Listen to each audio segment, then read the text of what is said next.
Hola muchachos, con este video vamos a dar inicio a la sexta edición del Diplomado en Inmunología Avanzada en su versión 2022. Antes de iniciar con el punto número 1 del programa, el cual abordará el desarrollo histórico de la inmunología, vamos a hablar y a definir a esta ciencia tan importante en el área de la salud. La inmunología es una ciencia cuyos inicios estuvieron estrechamente relacionados con los de la microbiología por razones obvias. Un microorganismo infeccioso que se introduce al organismo causa una enfermedad y a su vez desencadena mecanismos de defensa para resolver esa infección. Sin embargo, en la actualidad, la inmunología es una ciencia autónoma. Es una ciencia sólida y madura, completamente independiente de la microbiología y de cualquier otra ciencia. Podemos definirla como la ciencia que se encarga de estudiar todos los eventos celulares y moleculares que se van a desencadenar en el organismo después de que éste entra en contacto con microorganismos infecciosos o bien con células y moléculas que no son de origen infeccioso, pero que sí son ajenas o extrañas al organismo. Es importante resaltar que los mecanismos celulares y moleculares que se desencadenan contra un antígeno o un agente infeccioso son exactamente los mismos que se van a generar contra células y moléculas no infecciosas.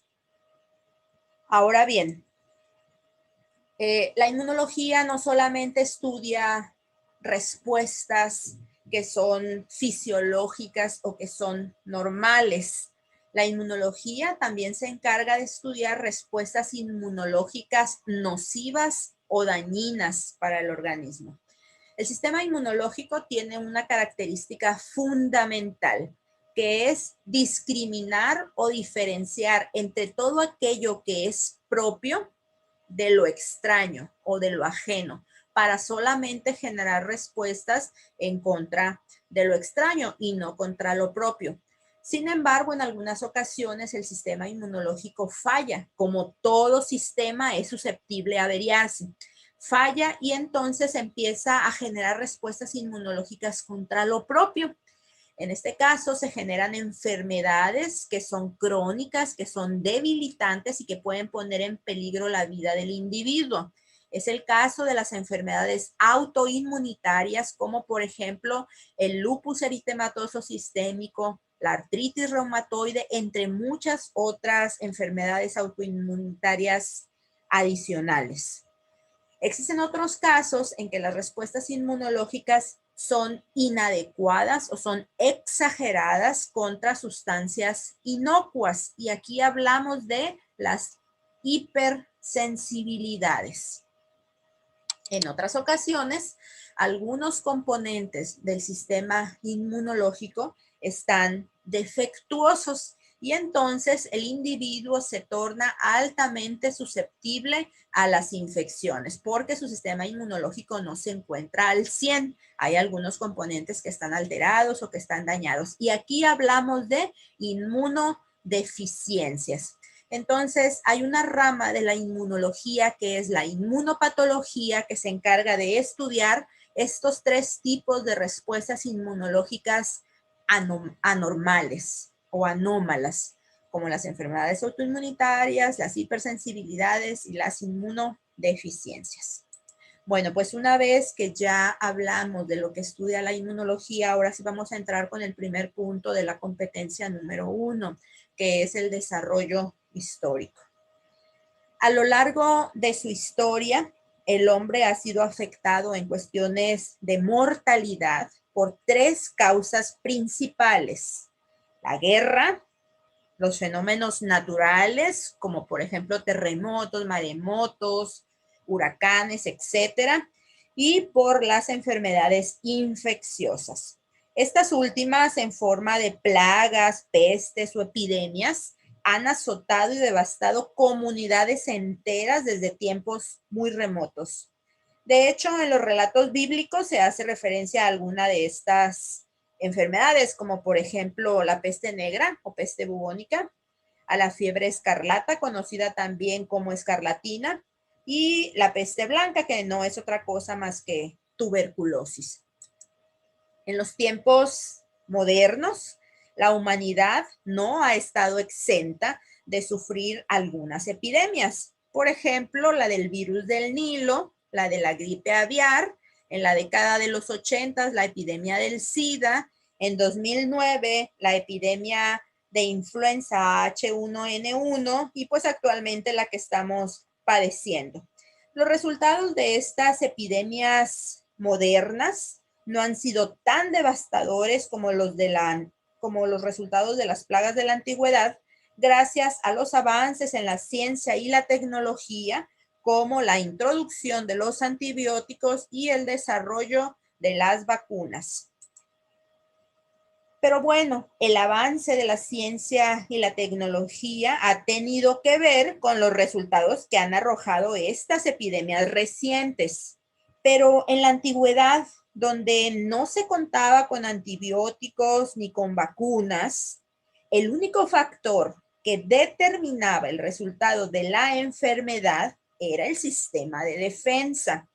Y solamente aquellos individuos que contaban con un sistema de defensa eficiente eran los que lograban sobrevivir, desarrollar cierto grado de protección, y fueron ellos precisamente los que siguieron poblando al mundo, heredando ese eficiente sistema de defensa.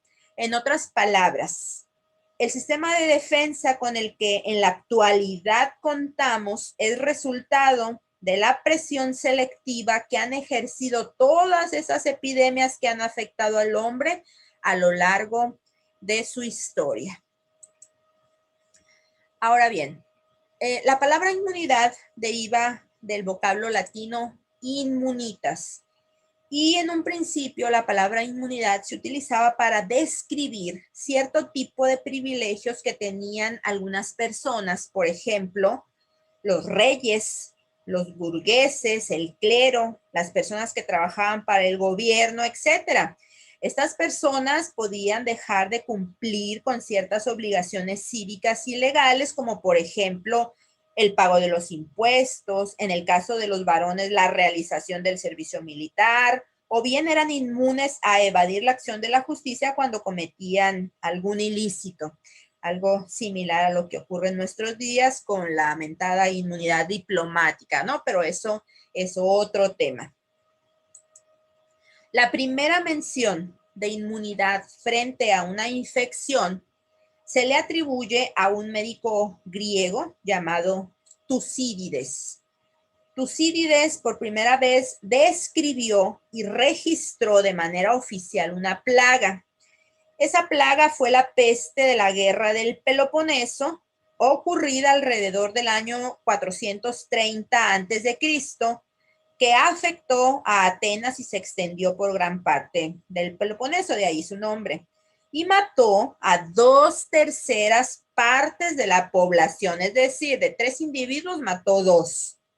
Se cree que esta plaga fue especialmente letal porque era la primera vez que aparecía en esa región del mundo. Además, el carácter explosivo que adoptó el contagio impedía que los individuos desarrollaran inmunidad o protección. Las personas que lograron sobrevivir con la exposición repetida a la enfermedad lograron desarrollar cierto grado de protección y de esta manera la plaga se volvió menos severa. Tucídides describió los síntomas de esta enfermedad. Los describió como una brusca aparición de fiebre muy alta. La lengua y la garganta de los enfermos estaba sangrante. La piel estaba roja y amoratada y estallaba en pústulas para finalmente terminar con la vida del enfermo. En esos mismos escritos donde Tucídides dejó plasmados los síntomas de esta enfermedad, También elogiaba la devoción con la que las personas que se habían recuperado de la enfermedad cuidaban a los enfermos sin ningún riesgo de volver a contraer dicha enfermedad.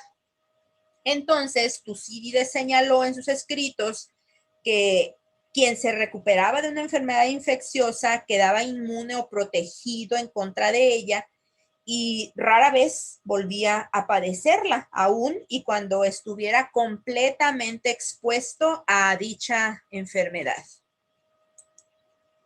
Fue precisamente cuando se observó que quien sobrevivía a una infección ya no volvía a padecerla que la inmunología nace como una ciencia o como una disciplina. Aquí cabe resaltar que estas observaciones ya se habían realizado desde antes de los escritos de Tucídides. Sin embargo, no quedó un registro oficial. Algunos pueblos de la antigüedad, como los chinos, los turcos y los persas, se percataron que los individuos que enfermaban de viruela y lograban recuperarse, ya no volvían a contraerla, aunque estuvieran en contacto directo con los enfermos. Pero pues como les comenté, no quedó un registro oficial de las observaciones de estos pueblos de la antigüedad. Por eso los historiadores le atribuyen a Tucídides la primera mención de inmunidad frente a una infección. Y fíjense que de hecho los chinos fueron los primeros, basados en esas observaciones, de tratar de inducir un estado de protección contra la viruela en las personas sanas. Lo que hacían era tomar costras de los individuos que sufrían algún caso no tan severo de viruela, las machacaban y se las daban a inhalar o bien se las inoculaban a los individuos sanos.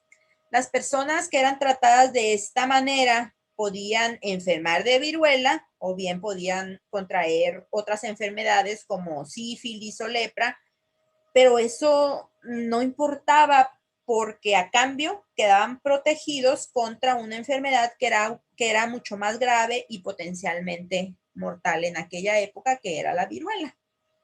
Bueno, pues esa forma de protección de los turcos llegó a oídos de esta señora, Lady Mary Montagu, quien era esposa del embajador inglés en Turquía. Y ella, convencida de las bondades de esa técnica, inoculó a uno de sus hijos. Tiempo más tarde inoculó al segundo de sus hijos y ellos no contrajeron nunca la viruela.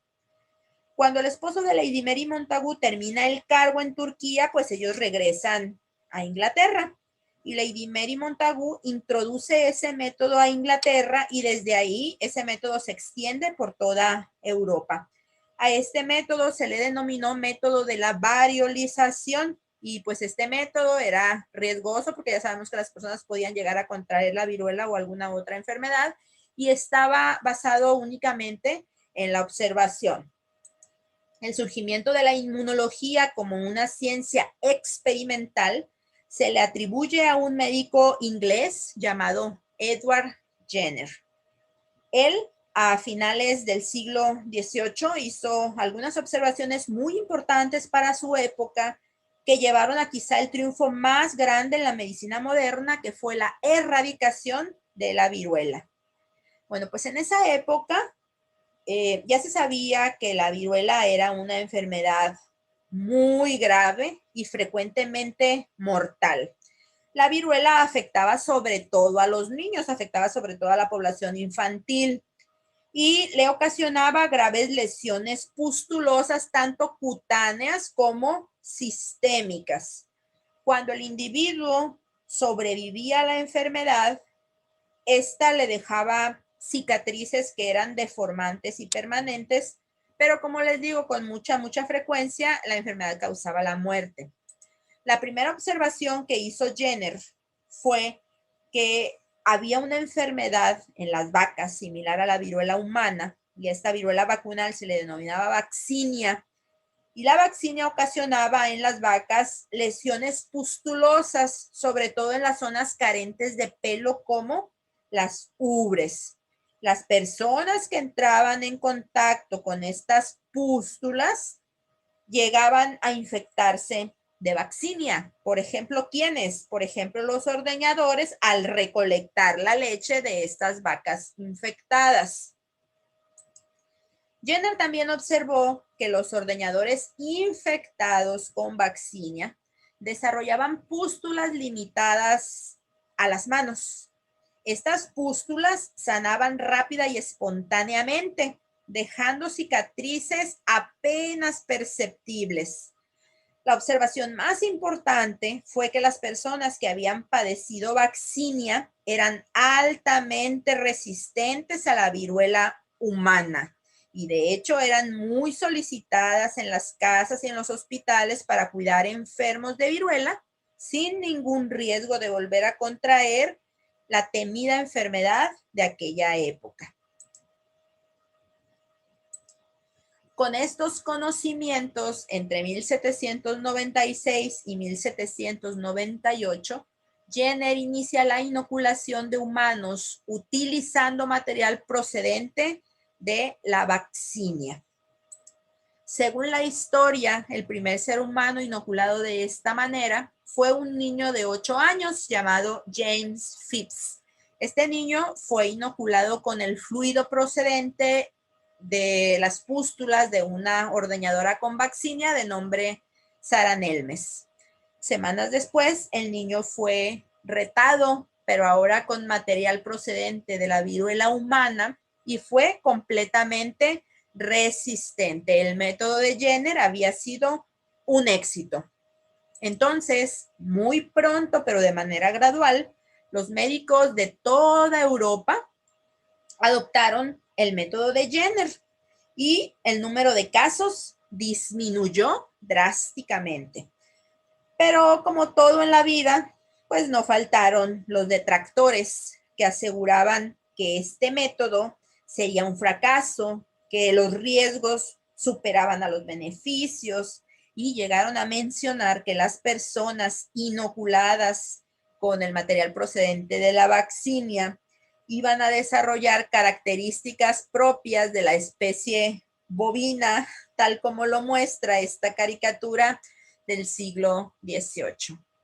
Nada más alejado de la realidad, pues el método de Jenner, que desplazó a la inoculación, que utilizaba material de la viruela humana, fue muy eficaz. No presentó complicaciones y se siguió utilizando por muchos años. De hecho, se necesitaron casi 200 años para que la vacunación contra la viruela fuera universal, hasta que en 1977 se presentó el último caso en Somalia, en África, y 3 años después, en 1980, la Organización Mundial de la Salud la declaró erradicada. Y bueno, a pesar de lo exitoso del método de Jenner, tuvieron que pasar casi 100 años para que fuera aplicado a otra enfermedad. Esto debido en gran parte al desconocimiento que se tenía en aquella época de los microorganismos infecciosos causantes de las diferentes enfermedades, porque cuando Jenner hizo su aportación, nada se sabía de esto. Fue hasta finales del siglo XIX que Koch demostró que las enfermedades eran producidas por microorganismos infecciosos. Entonces, conforme la microbiología floreció, la inmunología hizo lo propio. El primer abordaje plenamente científico en inmunología lo realizó un afamado científico francés, Louis Pasteur. Él, entre 1880 y 1885, encontró la manera de disminuir la virulencia de los microorganismos infecciosos, procedimiento conocido como atenuación, la cual ha sido la base de muchísimas vacunas. Pasteur es considerado padre de la inmunología gracias a las contribuciones tan importantes que realizó en este campo. Entre otras, desarrolló la vacuna contra el cólera de las aves, contra el anthrax y contra la rabia, empleando a los microorganismos causantes de estas enfermedades debilitados o atenuados de diferentes maneras para poder inducir una protección contra retos posteriores.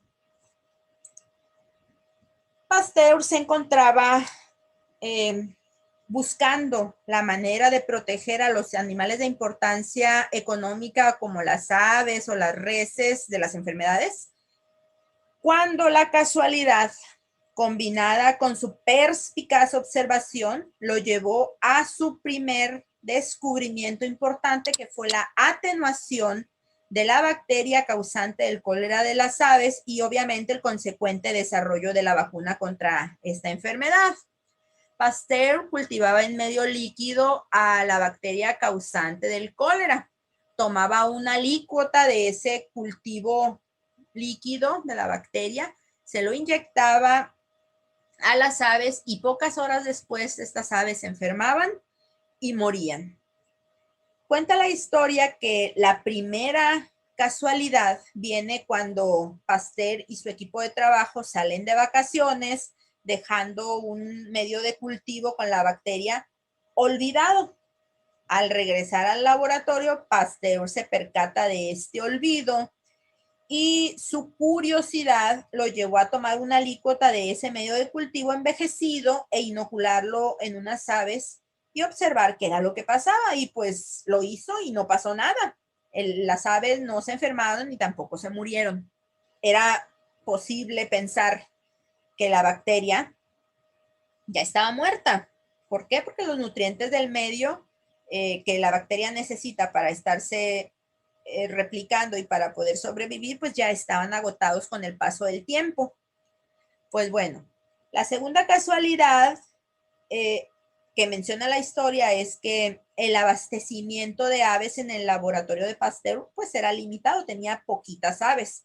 Así que cuando prepararon medio de cultivo nuevo con la bacteria virulenta, inocularon, entre otras aves, a esas mismas gallinas que habían recibido la bacteria del cultivo envejecido.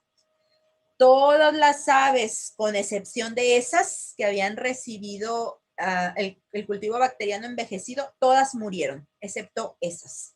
Entonces, con esto Pasteur demostró que inyectando una alícuota de un cultivo envejecido, es decir, inyectando a la bacteria causante del cólera debilitada o atenuada, era posible producir una versión disminuida de la enfermedad e inducir inmunidad o protección contra un reto posterior con la bacteria virulenta. Y para quienes dijeron que estos descubrimientos de Pasteur habían sido fortuitos, su respuesta: en el campo de la observación, la suerte o la fortuna favorece solamente a las mentes preparadas, y evidentemente la mente de Pasteur estaba más que preparada. Y como para que no quedara duda y callar más bocas, Pasteur extendió estos conocimientos a otras dos enfermedades y desarrolló las vacunas contra la rabia y contra el anthrax. Uno de los experimentos públicos más famosos de Pasteur fue la protección contra el anthrax, que fue realizado en una granja a las afueras de París frente a un jurado conformado por importantes personalidades científicas y del gobierno. En este caso, el bacilo causante del anthrax fue atenuado por calentamiento, es decir, la bacteria fue cultivada en lugar de a 37 grados centígrados a 42 grados centígrados. Entonces lo que hizo Pasteur fue formar dos grupos de animales conformados por ovejas, cabras y reses, y a uno de esos grupos le inyectó placebo. Al otro grupo, que era el grupo problema, le inyectó el bacilo cultivado a 42 grados, es decir, el bacilo debilitado o atenuado. Una vez que realizó la inoculación, dejó a los dos grupos de animales bajo resguardo, se retiró y a las semanas regresó con el bacilo cultivado a 37 grados centígrados, es decir, con el bacilo virulento. Y de igual manera procedió a inyectar a los dos grupos. Bueno, pues todos los animales que habían recibido placebo en la primera inoculación murieron, mientras que todos los animales que habían recibido en la primera inoculación al bacilo atenuado lograron sobrevivir. De esta manera, Pasteur demostró la eficiencia de su vacuna contra el anthrax. Con toda la importancia de lo anterior, la aportación más relevante de Pasteur fue el desarrollo de la vacuna contra la rabia, uno de los enemigos de todos los tiempos. Debido a que los experimentos de Pasteur eran del dominio público, un día llegó hasta su laboratorio una familia cuyo hijo había sido mordido gravemente por un perro rabioso. Después de mucha persuasión por parte de los padres, Pasteur accedió a la vacunación de este niño. Para la vacuna, utilizó extractos nerviosos de perros rabiosos desecados y envejecidos, salvando al niño Joseph Meister de manera espectacular. Como anécdota o como cultura general les cuento que este niño cuando creció fue el portero del Instituto Pasteur y se suicidó cuando los nazis intentaron profanar la tumba de Pasteur. Ironías de la vida, ¿no? Él vivió y murió por Pasteur. Bueno, a esa forma de generar inmunidad inoculando microorganismos atenuados, Pasteur lo llamó vacunación en honor a Jenner y su trabajo con la viruela vacunal. Estos triunfos prácticos llevaron al desarrollo de la inmunología, ya que los científicos de aquella época se enfocaron en tratar de encontrar el mecanismo encargado de la protección.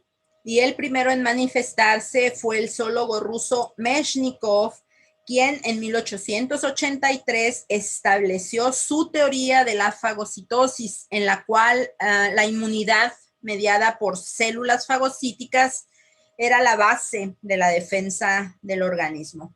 Esta teoría, Meshnikov la propuso al observar que tiempo después de enterrar una espina en una estrella de mar, la espina se encontraba rodeada por células de tipo ameboide que intentaban devorar ese objeto extraño. Esas células de tipo ameboide que devoran todo tipo de partículas y que hoy sabemos juegan un papel muy importante en la defensa, tal y como lo propuso Meshnikov, son los fagocitos. Entre los fagocitos se encuentran los monocitos, los macrófagos y los neutrófilos, que se dice que son fagocitos profesionales porque de sus principales funciones es la fagocitosis. Otro tipo de células que puede llevar a cabo muy bien esa función de la fagocitosis son las células dendríticas. No se consideran células fagocíticas profesionales porque estas tienen otras funciones también que son muy importantes, es decir, no es su principal función. El proceso de la fagocitosis consiste en la ingestión de alguna partícula o de algún patógeno infeccioso al interior de la célula en una vesícula que se denomina fagosoma. ¿Y para qué se lleva a cabo su ingestión? Bueno, para llevar a cabo su degradación, para llevar a cabo su destrucción. Aquí vemos los fagocitos profesionales, los monocitos, macrófagos y neutrófilos. Pero ya quedamos que también las células dendríticas son células fagocíticas muy buenas, aunque no son profesionales. Aquí vamos a ver paso a paso el desarrollo del proceso de la fagocitosis. Como primer paso, o sea, lo primero que tiene que ocurrir para que se lleve a cabo la fagocitosis es la interacción entre un receptor que se encuentra sobre la superficie de la célula fagocítica con una estructura de la partícula que va a ser fagocitada. Después de esa interacción, el fagocito va a emitir prolongaciones citoplasmáticas, que son como estos bracitos que están aquí, que van a rodear a la partícula que va a ser fagocitada. A eso se les llama pseudópodos. Posteriormente, esa partícula va a ser ingerida y se va a encontrar localizada dentro de una vesícula que se denomina fagosoma. Ese fagosoma posteriormente se va a fusionar con los lisosomas y se va a formar una vesícula que ahora se va a llamar fagolisosoma. Las enzimas lisosomales se van a activar, esas enzimas lisosomales se llaman catepsinas y van a llevar a cabo la destrucción intravesicular de esa partícula que fue fagocitada. Es decir, se van a generar varios fragmentos de esa partícula. algunos de esos fragmentos se van a unir a unas moléculas que se conocen como moléculas del MHC, moléculas del complejo principal de histocompatibilidad, pero se abrevian como moléculas del MHC. Y entonces esas moléculas del MHC con el fragmento de la partícula van a viajar a la superficie de la célula y van a ser expresados en ella. Este es como un mecanismo que tiene la célula fagocítica para avisarle al resto del cuerpo lo que ella contiene en su interior. El resto de los fragmentos de la partícula fagocitada van a ser exocitados para ser eliminados del organismo.